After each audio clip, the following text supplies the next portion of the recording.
Hello po, kapayapaan po ang sumasa inyo sa pangalan po ng ating Panginoong Yesus. Ang ating pong paksa kung paano po natin malalaman na tayo ay mga anak na ng Diyos.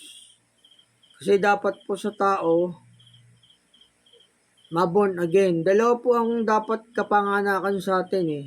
Kapanganakan sa laman at saka kapanganakan sa espiritu. Yun po yung paraan ng Diyos para maging anak tayo niya.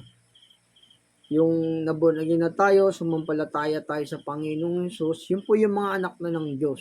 Yung na-born again na. Pero hanggat hindi pa po na-born again yung tao, hindi pa po sumasampalataya sa Panginoong Hesus, hindi pa po anak ng Diyos yun.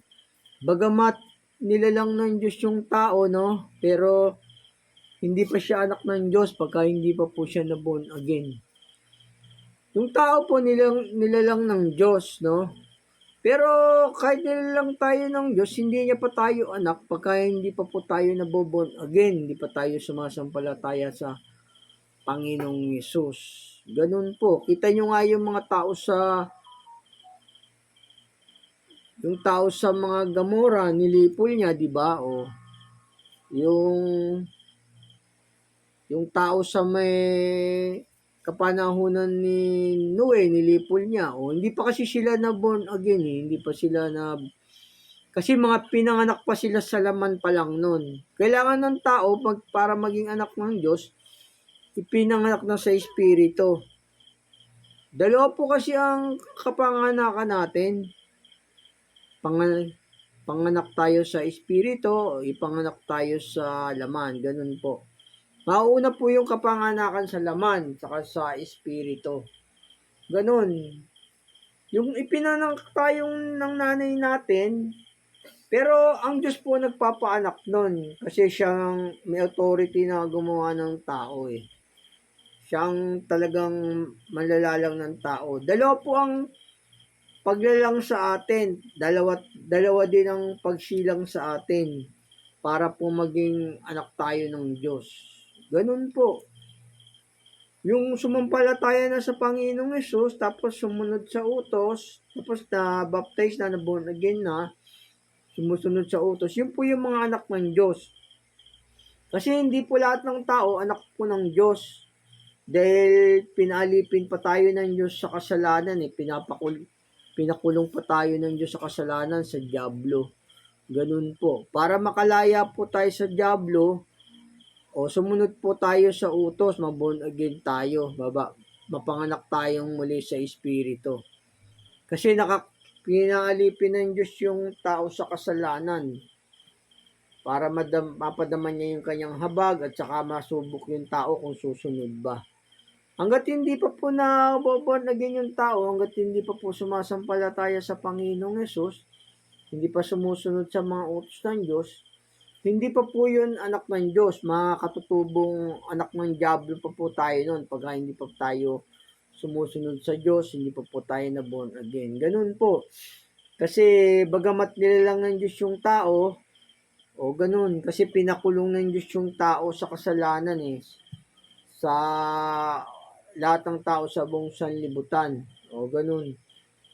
Pero pwede tayong lumaya. Kaya nga sabi ng Panginoong Hesus, ang katotohanan ang magpapalaya sa inyo. Yun, yung mga aral ng Diyos, yung mga lumalakad ka sa katotohanan, yun po yung magpapalaya sa atin sa kasalanan, sa Diablo. Kasi pinakulong tayo ng Diyos sa kasalanan para napadaman niya yung kanyang habag.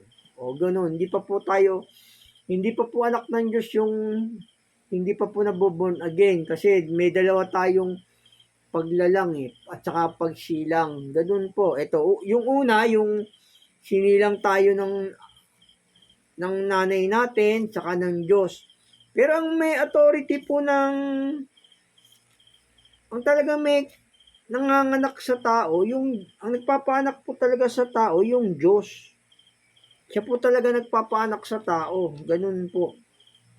Kasi meron nga dyan nanganganak. O, pinanganak ng pipit, pinanganak ng ungod, pinanganak ng pilay. O gusto pa ng, di ba?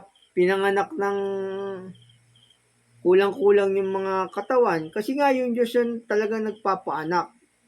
Kinakasangkapan lang talaga yung tao. Siya po talaga ang nagpapaanak, yung Diyos. Pero pinanganak din tayo ng nanay natin. Pero talagang nagpapaanak yung Diyos po talaga. O di ba pinanganak ng bulag o pinanganak ng putol yung paa. Hindi po talagang tao nagpapaanak kundi ang Diyos.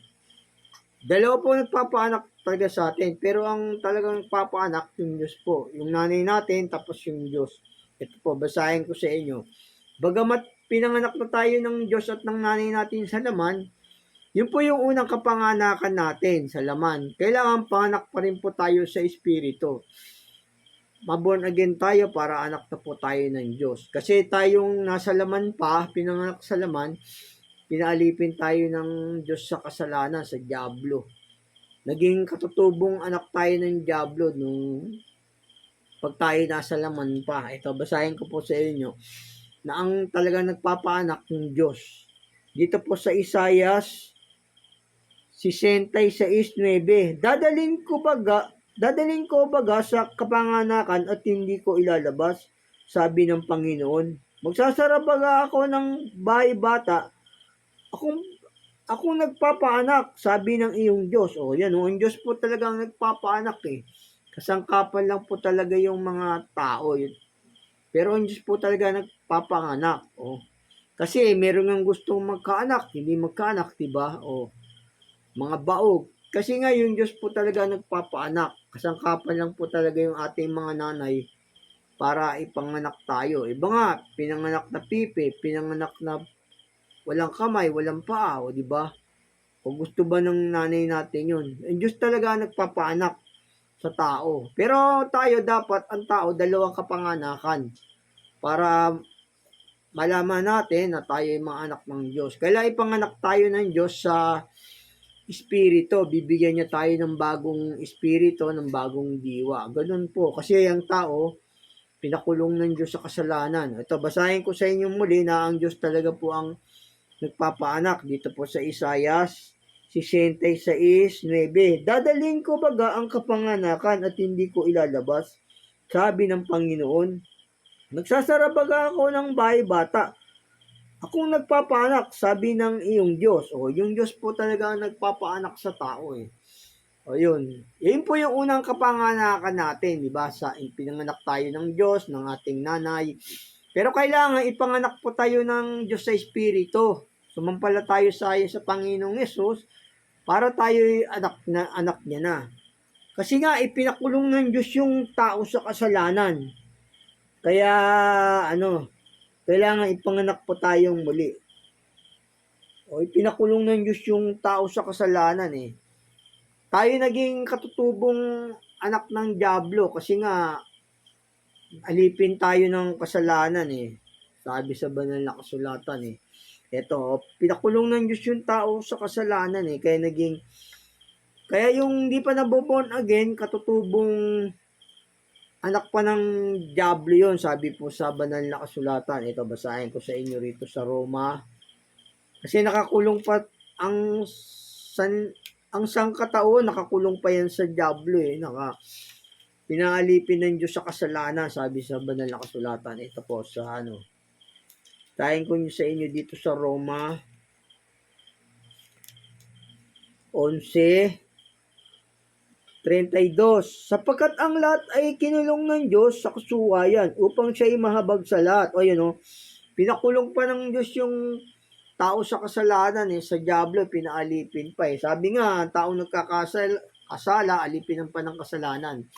Kaya kailangan mabaptize tayo para wag na tayong alipin ng kasalanan, sabi po sa banal na kasulatan. Kasi nga, pinaano po tayo ng Diyos eh, katutubong mga anak pa tayo ng Diablo dahil pinakulong tayo ng Diyos sa kasalanan. Babasahin ko sa inyong muli. Sapagkat ang lahat ay kinulong ng Diyos sa kasuwayan upang siya ay mahabag sa lahat. O yun o. Ang tao ay katutubong anak pa ng Diyos ng Diablo hanggat hindi pa nababaptize siya. Kasi pinakulong tayo ng Diyos sa Diablo sa kasalanan eh. Pero may paraan ng Diyos para makatakas tayo doon, makawala tayo. Sabi nga doon, ang katotohanan ang papalaya sa inyo. Yun yung mga salita ng Diyos, mga aral ng Diyos. Yun po yung magpapalaya sa atin sa dyablo. Susunod po tayo sa kanyang mga utos. Para tayo mga anak na ng Diyos. Ito kasi yung siyang katauhan napalipin pa sa kasalanan, sabi sa banal na kasulatan ito.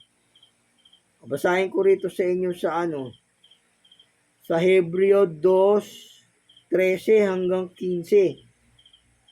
At muli, ilalaga ko ang aking pagkakatiwala sa Kanya. At muli, narito ako at ang mga anak na ibinigay sa akin ng Diyos.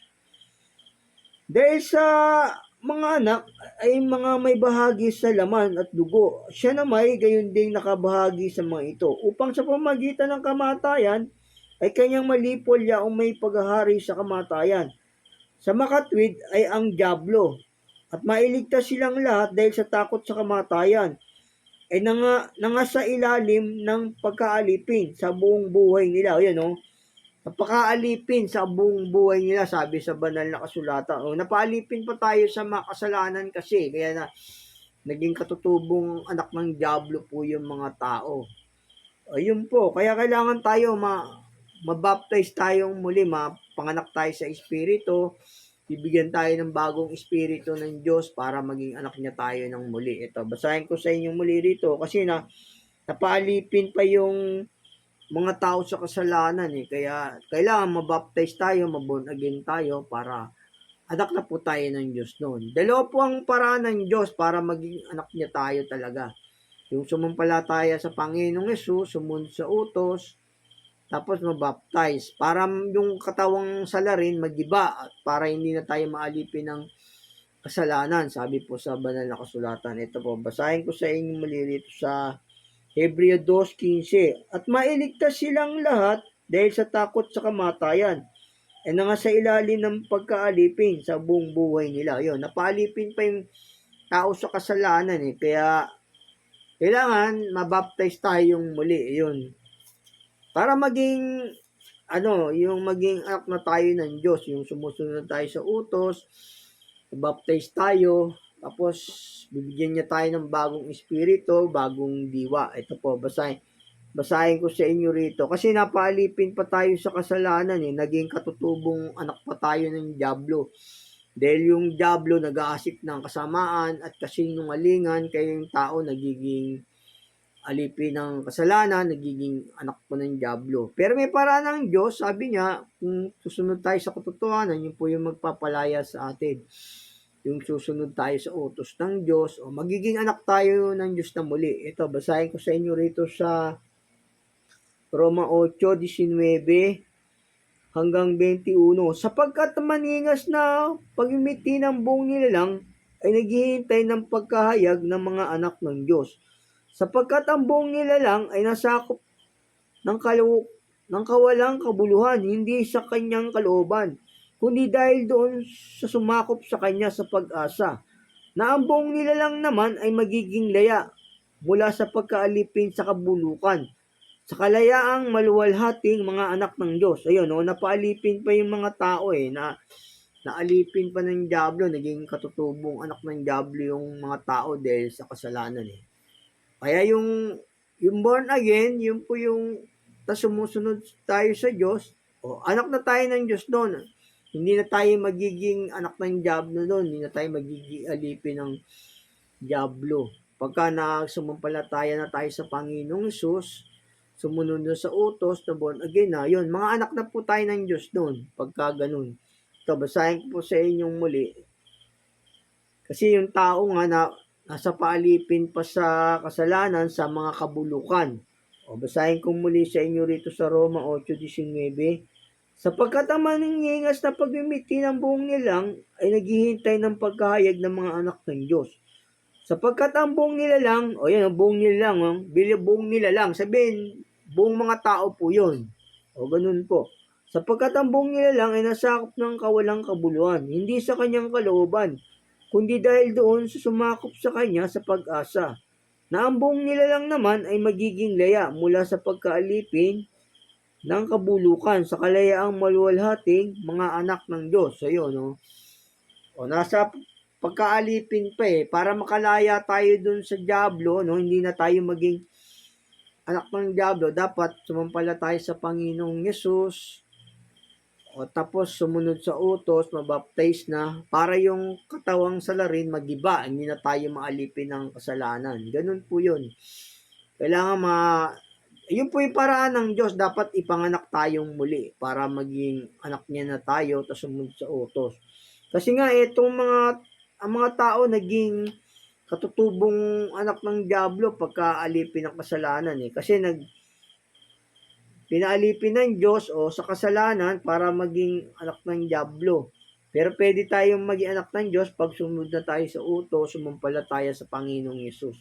Tapos na-baptize na. Ito po, basahin ko sa inyo rito. Naging katutubong anak ng dyablo yung mga tao pagka nasa paalipin pa sa kasalanan ito po sa Efeso 2:1 patuloy. At kayo binuhay niya ng kayo mga patay dahil sa inyong mga pagsalangsang at mga kasalanan na inyong nilakaran noong una ayon sa lakad ng sanlibutang ito, ayon sa pangulo ng mga kapangyarihan ng hangin, ng espiritu na ngayon ay gumagawa sa mga anak ng pagsuway. Yung mga anak ng pagsuway, yung mga nasa kasalanan pa, yung mga anak pa ng dyablo yun. Ibig sabihin nun. Patuloy ko po. Sa gitna ng mga yaon, tayo rin naman ng ibang panahon ay nangabubuhay sa mga kalay ng ating laman na ating ginagawa ang mga pita ng laman at ang mga pag-iisip.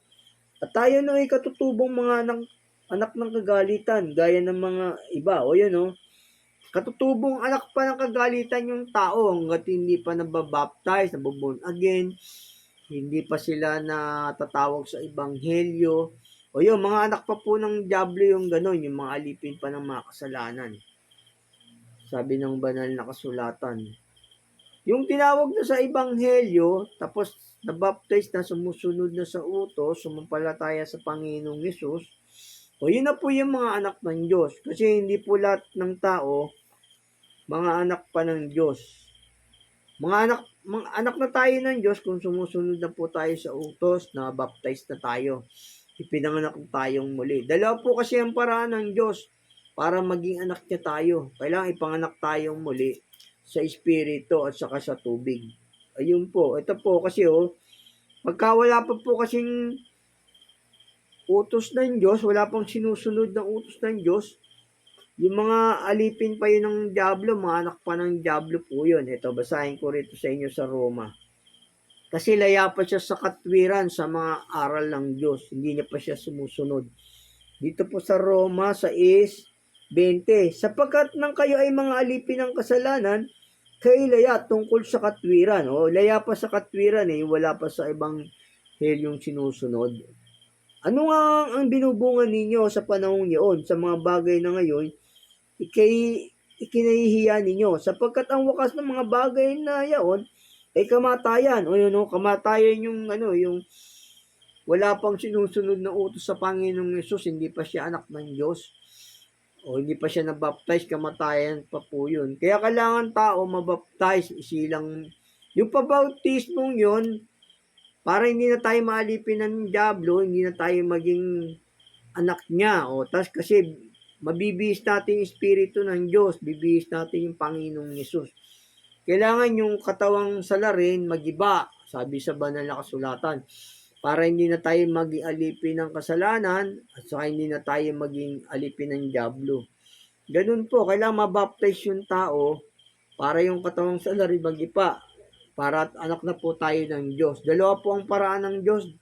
Kailangan ipanganak tayong muli para anak niya na po tayo. Ito, basahin ko sa inyo rito. Kailangan mabaptize yung tao para maging mamatay yung katawang salarin, tapos ibibihis natin yung espiritu ng Panginoong Yesus. Bibigyan niya po tayo ng bagong espiritu, ng bagong diwa. Ito, basahin ko sa inyo rito sa Roma. Kaya kailangan po ng tao yung maborn again siya para maging anak na po siya ng Diyos. Dito po sa Roma 6:1. Patuloy. Ano nga ating sasabihin? Magpapatuloy baga tayo sa pagkakasala upang ang biyaya ay makapanagana. Huwag nawang mangyari. Tayo mga patay na sa pagkakasala. Paano nga tayong mambubuhay pa riyan? O hindi ba ninyo nalalaman na tayong lahat ng nangabautismohan kay Kristo Jesus, nangabautismohan sa kanyang kamatayan? Tayo ngay nangalibing nakalakip niya sa pamagitan ng bautismo sa kamatayan, na kung paano si Kristo ay nabuhay ng muli sa mga patay sa pamagitan ng kaluwalhatian ng Ama, ay gayon naman tayo makalalakad sa panibagong buhay. Makakalakad na tayo sa panibagong buhay, sabi rito, pag nabaptize na. Sapagkat kung tayo nga ay naging kalakip niya dahil sa kawangisan ng kanyang kamatayan, ay magkagayon din naman tayo dahil sa kawangisan ng kanyang kamatayan, sa kawangisan ng kanyang pagkabuhay na muli. Nalalaman natin na ang ating datihang pagkatao ay kalakip niyang napako sa krus upang ang katawang salarin ay magiba at nang sa gayoy, huwag na tayong maalipin ng kasalanan. Ngayon, yung pagbabautismo, yun po yung bibigyan tayo ng Espiritu ng Diyos, tapos yung katawang salarin magiba. Yun po yung mga born again na, bibigyan tayo ng bagong Espiritu ng Diyos, tapos yung dati nating pagkatao, namatay na sa kasalanan, bibigyan na tayo ng bagong Espiritu ng Diyos ng bagong diwa. Yun po yung mga anak na ng Diyos, yung sumampalataya sa Panginoong Yesus, na baptize na, kasi nga, dati silang mga anak pa ng Diablo, nagpabaptize sila, nagiba na yung katawang salarin, hindi na sila maalipin ng kasalanan. Kasi ibibihis na natin yung Panginoong Yesus, yung kanyang Espiritu, bibigyan niya tayo ng kanyang Espiritu ng bagong diwa. Basahin ko sa inyong muli dito. Dito na lang sa 6. Sa 6:3 tapos hanggang 6. Hindi ba ganin nyo nalalaman na tayong lahat ay nangabautismohan kay Kristo Jesus, nangabautismohan sa kanyang kamatayan. Tayo ngay nangalibing nakalakip niya sa pamagitan ng bautismo sa kamatayan, na kung paano si Kristo ay nabuhay ng muli sa mga patay sa pamagitan ng kaluwalhatian ng Ama, ay gayon din naman tayo ay makakalakad sa panibagong buhay. Panibagong buhay na natin po yun pag nangabautismo na tayo. Sapagkat kung tayo ngayon naging kalakip niya dahil sa kawangisan ng kanyang kamatayan, ay magkakagayon din naman tayo dahil sa kawangisan ng kanyang pagkabuhay na muli. At nalalaman natin na ang ating dating pagkatao ay kalakip niyang napako sa krus upang ang katawan sa larin ay magiba. At nang sa gayay, huwag na tayong maalipin ng kasalanan. Ayun. Ito yung dating pagkatao natin, yun, nagiba na yun. Pag nabaptize na tayo, sumampalataya sa Panginoong Yesus, bibigyan na tayo ng kanyang Espiritu. Yun po yung mga anak ng Diyos na, yung may utos na, sumampalataya sa Panginoong Yesus, nabaptize na, sumusunod sa utos. Yun po. Kasi hindi po lahat ng tao anak ng Diyos eh. Sabi sa banal na kasulatan yung sumampalataya lang sa Panginoong Yesus. Yun. Pwede tayong maging anak lahat ng Diyos pag sumampalataya sa Panginoong Yesus, tapos sumusunod sa utos. Kasi nga yung Israel yung binhi ni Abraham hindi namang tinuturing anak ng Diyos lahat yung mga binhi ni Abraham, di ba? Yung pangako lang kay Isaac, hindi lahat anak ng Diyos. Yung mga nilipol ng Diyos sa Sodoma, di ba? Hindi niya, bagamat nilalang ng Diyos yung tao, pero nilipol niya yung hindi niya pa anak. Yung gaya nung kapanahunan ni Noe, nilipol niya lahat yung mga tao ron. Tapos yung mga Israel, nilipol nila yung mga bansa, lahat ng mga bansa na mga katabi nila, pinalipol ng Diyos. Kaya hindi po lahat ng tao anak na ng Diyos. Yung mga anak ng Diyos, yung sumusunod lang sa kanyang utos, yung na born again na o sumusunod sa utos. Yun po yung mga anak na po ng Diyos. Kasi nga yung binhi ni Abraham hindi lahat ng anak ni Abraham anak ng Diyos. Sabi sa banal na kasulatan, ito basahin ko sa inyo rito sa Roman 9:6. Datapwat hindi ang salita ng Diyos ay nauuwi sa wala, sapagkat hindi ang lahat ng hindi lahat ng nagbuhat sa Israel ay mga taga-Israel, ni sapagkat sila'y binhi ni Abraham, ay mga anak silang lahat. Kundi kay Isaac tatawagin ang iyong binhi. Sa makatwid ay hindi mga anak sa laman ang mga anak ng Diyos, kundi ang mga anak sa pangako, siyang ibibilang na isang binhi. Ayun o, yung anak ng Diyos dito, hindi yung mga nagsisilakad sa laman, yung sa pangako, yung nasa Panginoong Yesus na, yung sumusunod na sa utos, yun po yung mga anak ng Diyos. Ito, sabi rito, babasahin ko sa inyong muli. Datapat hindi sa ang salita ng Diyos ay nauwi sa wala. Sapagkat hindi ang lahat ng nagbuhat sa Israel mga taga-Israel. Di sapagkat sila'y binhi ni Abraham ay mga anak silang lahat, kundi kay Isaac tatawagin ang iyong binhi. Sa makatwid ay hindi mga anak sa laman ang mga anak ng Diyos, kundi ang mga anak sa pangako, siyang ibibilang na isang binhi. O yun o, yung mga anak sa pangako, yun yung mga anak ng Diyos. Sabihin, hindi anak sa laman yung mga anak ng Diyos, yung mga pinanganak na muli sa Espiritu, yun po yung mga anak na ng Diyos. Yung nabaptize, tapos sumusunod sa Panginoong Yesus. At basahin ko sa inyo muli rito sa Roma 9:8. Sa makatwid ay hindi mga anak sa laman ang mga anak ng Diyos. Hindi sa laman yung mga anak ng Diyos eh. Yung mga nagsisilakad na sa Espiritu, yun po yung mga anak ng Diyos. Yung nasa pangako, sabi sa banal na kasulatan. Ayun po, kailangan mabaptize yung tao para makawala po tayo, makahulag po sa diablo, magiging anak na po tayo ng Diyos. Pagka yung nabaptize na tayo, sumusunod sa utos ng Diyos. Ito ang sabi ng Diyos. Kasi nga, yung aral ng Diyos, yung pagsampalataya, yun po yung magiging anak tayo ng Diyos. Ang katotohanan ng papalaya sa inyo, sabi ng Panginoong Yesus. Ito, basahin ko sa inyo rito sa 1:8-31 hanggang 32.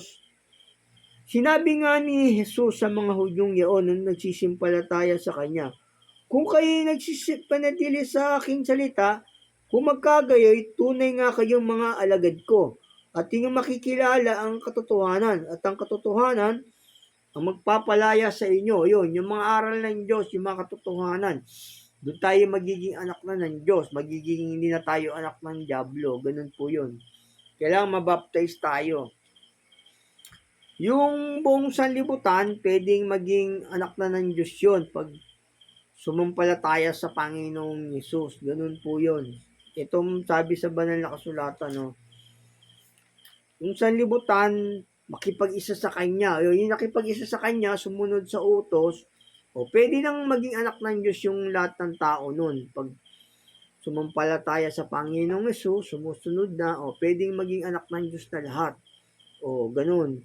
Kasi iba, sabi nila, yung anak sila ng Diyos. Hindi naman nila alam kung paano yung proseso nun para sila ay maging anak ng Diyos. Yung anak ng Diyos, yung na-born again na, yung sumusunod sa utos. Yun po, yung hindi na nagkakasala. Ito, basahin ko sa inyo. Yung sanlibutan, pwede nang maging anak ng Diyos yun pag sumampalataya sa Panginoong Yesus, sumusunod sa utos. Ganun po. Ito, basahin ko sa inyo rito sa 2 Korinto 5:18. Tatapot ang lahat ng mga bagay pawang sa Diyos, na pinapagkasundo tayo sa Kanya rin na sa pamagitan ni Kristo, at ibinigay sa amin ang ministeryo ng pagkakasundo. Sa makatwid bagay na ang Diyos kay Kristo ay pinapagkasundo ang sanlibutan.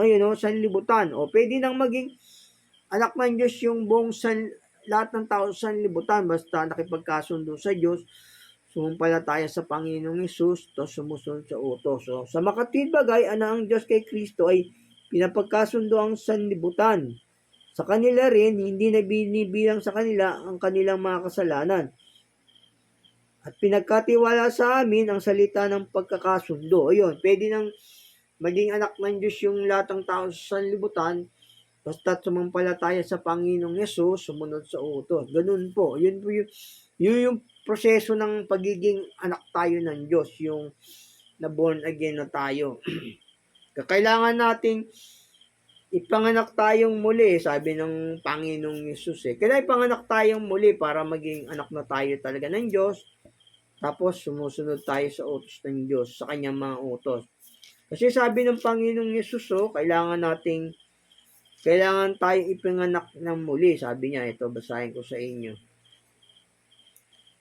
Kasi siya may sabi nito, at saka ito yung paraan ng Diyos para maging anak niya tayo, bibigyan niya tayo ng bagong espiritu, ng bagong diwa. Ito sa 1:3,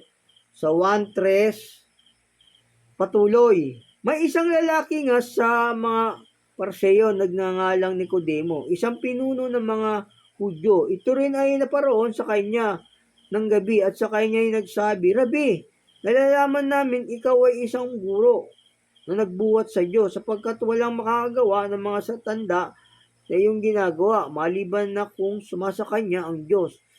Sumagot si Jesus at sa kanya sinabi, katotohanan sinasabi ko sa iyo, maliban na ang tao ay ipanganak muli, ay hindi siya makakita ng kaharian ng Diyos.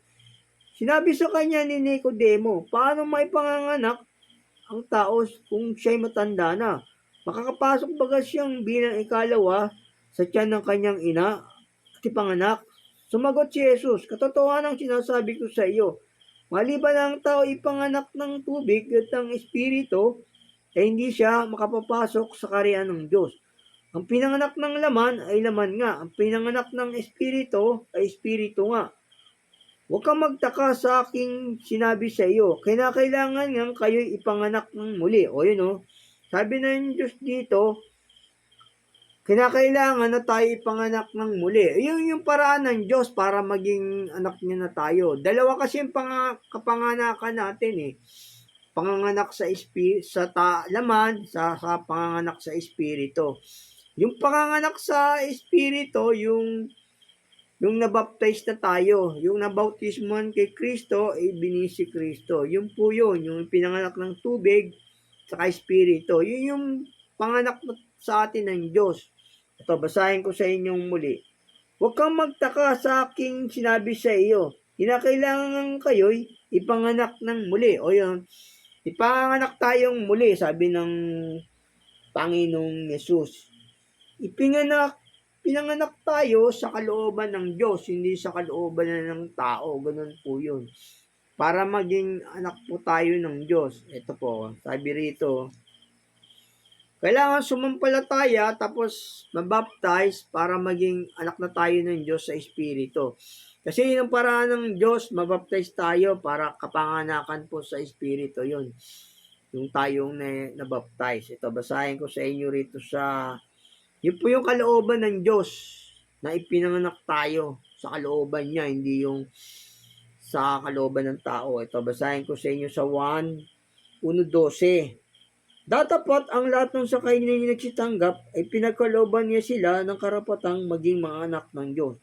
Sa makatwid bagay, ang mga nagsisimpalataya sa kanyang pangalan. Na mga ipinanganak na hindi sa dugo, ni sa kalooban ng laman, ni sa kalooban ng tao, kundi ng Diyos. O yun sa kalooban ng Diyos tayo ipinanganak. Yung sa kaparaanan niya, sa gusto niya, yung tayo mabaptize, ipanganak ng muli sa tubig, saka sa espiritu. Yun po yung mga anak na ng Diyos, yung nabaptize na, yung may utos na, sumampalataya sa Panginoong Yesus, ganun. O ganun po, bibigyan tayo ng Diyos ng kanyang espiritu, babaguhin yun po yung ating diwa. Kasi nga yung diablo napasama yung mga tao na naging Kaya kailangan tayo mabaptize. Pinakulong ng Diyos kasi yung tao sa kasalanan Kailangan yung tao mabaptize, panganak ng muli para tayo mga anak ng Diyos. O pinanganak tayo ng Diyos sa salita niya. Ganun po, sa Espiritu. Ito, basahin ko sa inyo sa unang Pedro 1:23, yamang ipinanganak kayong muli, hindi sa binhing nasisira, kundi sa walang kasiraan sa pamagitan ng salita ng Diyos na nabubuhay at namamalagi. Ayun o, yung pinanganak tayo ng Diyos sa kanyang salita, yung sumusunod na tayo sa kanyang utos, na baptize na. Yung bibigyan niya tayo ng bagong espiritu, ng bagong diwa. O, ganun, bibigyan niya tayo. Pag nabautismo na tayo sa Panginoong Yesus, no, tinanggap na natin, o bibihis na natin ng Panginoong Yesus noon. Ito sabi sa Galatia. Oh. Ito po sabi sa Galatia 3:26. Sapagkat kayong lahat ay mga anak ng Diyos sa pamagitan ng pananampalataya kay Kristo Jesus. Sapagkat ang lahat ng sa inyo'y nangabautismohan kay Kristo, ay ibinihis si Kristo. Yun, ibibihis natin yung Espiritu ng Diyos, yung Espiritu ng Panginoong Yesus.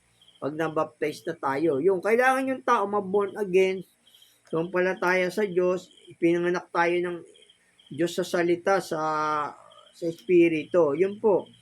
Magiging anak na po tayo ng Diyos nun. Yun po yung mga anak na po ng Diyos, yung hindi na nagkakasala. O, ganun po. Pag pinanganak ka na sa Diyos, no? O, anak ka na ng Diyos noon, bago ka nang nilalang, sabi sa banal na kasulatan.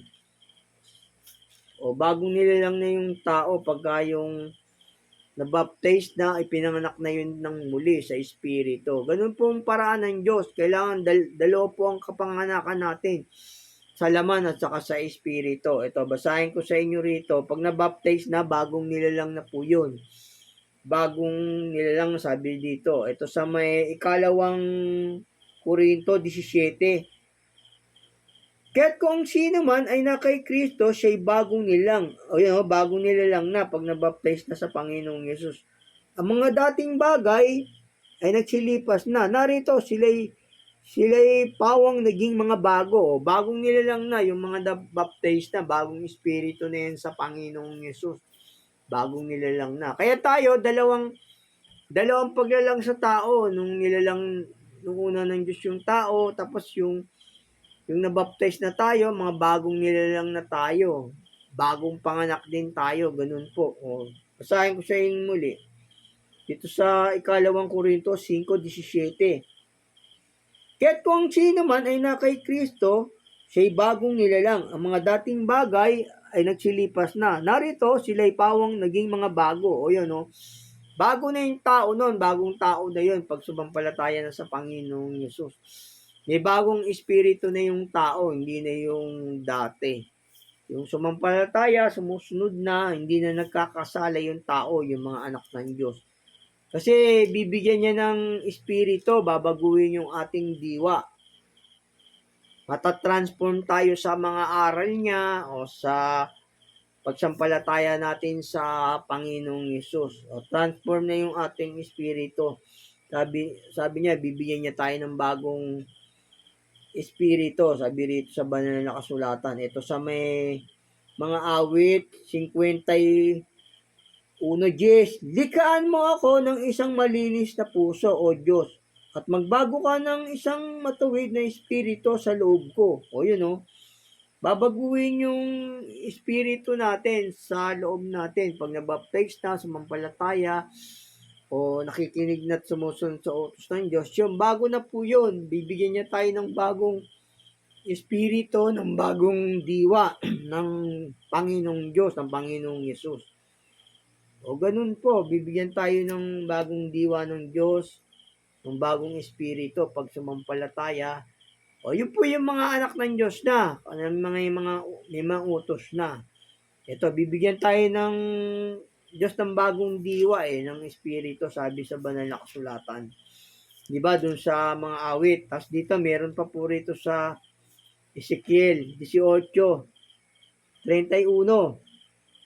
Inyong iwaksi ang lahat ninyong pagsalangsang na inyong sinalangsang at kayo'y magbagong loob at magbagong diwa. O yan, magbabagong loob tayo. Bagong diwa pag sumusunod na tayo sa Panginoong Yesus o nagpabaptize na, ganun. Babasahin ko po sa inyong muli. Inyong iwaksi ang lahat ninyong pagsalangsang na inyong isinalangsang at kayo magbagong loob at magbagong diwa. Sapagkat bakit kayo mga mamamatay o angkan ni Israel? O yun po, magbabagong diwa po tayo pag sumunod na tayo sa Panginoong Yesus. Bibigyan niya tayo ng bagong espiritu ng Diyos. O pagkaanak ka na ng Diyos, o siyempre nasa iyo na yung aral, hindi ka na nagkakasala noon. Yung may sunusunod kang aral. Yun po yung mga anak ng Diyos, yung hindi na nagkakasala. Kasi nabaptize na, bagong tao na sila. Ganun po, ito sabi sa banal na kasulatan, pag pinanganak na ng Diyos, hindi na po nagkakasala yun. Kasi yung yung mga utos, nasa isipan na nila. Yun po yung mga anak ng Diyos. Na-transform na sila ng bagong espiritu ng Diyos. Ito po sa unang 1:3-9. Ang sino mang ipinanganak ng Diyos ay hindi nagkakasala, sapagkat ang kanyang bini ay nananahan sa kanya, at siya'y hindi maaari magkasala, sapagkat siya'y ipinanganak ng Diyos. O, hindi na nagkakasala yung mga anak ng Diyos. O, sabi sa banal na kasulatan. Yun po yung mga anak ng Diyos, yung mga hindi na po nagkakasala, yung nabaptize na, sumunod na sa Panginoong Yesus, sa mga aral niya, o binigyan na ng bagong espiritu ng Diyos yun, ng bagong diwa. O, basahin ko po sa inyong muli. Ang sino mang ipinanganak ng Diyos ay hindi na nagkakasala, sapagkat ang kanyang bini ay nananahan sa kanya, at siya hindi maaari magkasala, sapagkat siya ipinanganak ng Diyos. O yun, yung binhi pong yun, yung salita po ng Diyos yun, yung mga utos na tinanggap ng tao, nagpabaptize na, sinusunod yung mga utos, o yun. O, may bagong diwa na sila, bagong espiritu na yung binigay ng Diyos pag nabaptize na. Yun po yung mga anak ng Diyos, yung na born again na. Dalawa po ang ating kapanganakan kasi, dalawa rin ang paglalang ng Diyos sa tao. Lalalangan tayo ng bagong espiritu ng Diyos, tapos ipanganganak tayong muli sa tubig at espiritu. Yun po yung paraan ng Diyos, yung kalooban niya. Ipinganak tayo hindi sa laman, kundi sa kanyang kalooban, hindi sa pita ng laman o sa kalooban ng tao, kundi sa kalooban ng Diyos. God bless po. Sana intindihan nyo, yung mga anak ng Diyos, yung mga niutos niya na, sumampalataya sa Panginoong Yesus, o yun po. O pwede na yung buong sanlibutan na maging anak ng Diyos. Basta sumusunod po sa mga utos ng Diyos, na baptized na po, na baptismo na po yun siya. O, God bless po. Ingat po kayo sa pangalan po ng ating Panginoong Yesus. God bless.